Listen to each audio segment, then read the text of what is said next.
17 lang. Sige, basta 17 lang yun. Okay. Kini niya simple na verse nga gigamit sa Apple o Apps.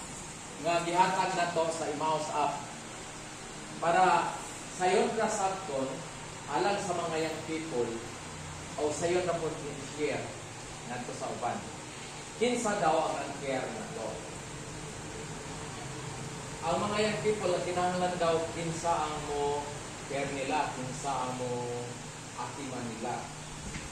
So maklaro diri nga ang Biblia, ang passage nagsulti nga ang Dios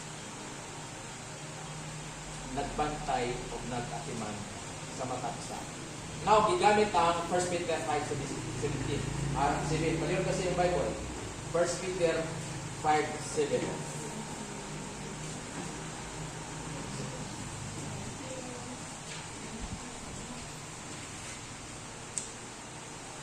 Atong makita diri, inighuman natong basa ani niya na day question. Ani nga first speech. Wait there's. Okay, paliw ka. 1 Peter 5:7. Ato ni memorize ang sa inyo ba kayo ni 1 Peter 5:7? Dali ra ni ma-digest. Kabalo mo sa 1 Peter? Nasa New Testament. Nakita niya ni Uray? Paliw kayo.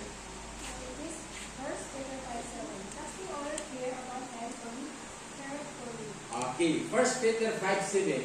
Casting all your care upon Him, for He careth for you. No, nakita ninyo nga doon ay TH careth cares from the 1 Peter 5:7. Nasa New Testament. Okay, mag-exercise na. Tanawa daw. 1 Peter. Tanawa ninyo ang verse. Dili ta mo adto sa unahan kundi makitaan sa tanan. Ang 1 Peter 5:7. 1 Peter, diha unang Pedro. Bisaya ang imo ha, unang Pedro. Okay.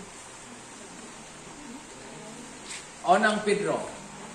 So, natan nini gawas nga makakapunta kung kinsa ang nag-care nato, makakapunta kung unsaon pag-abli ang Biblia.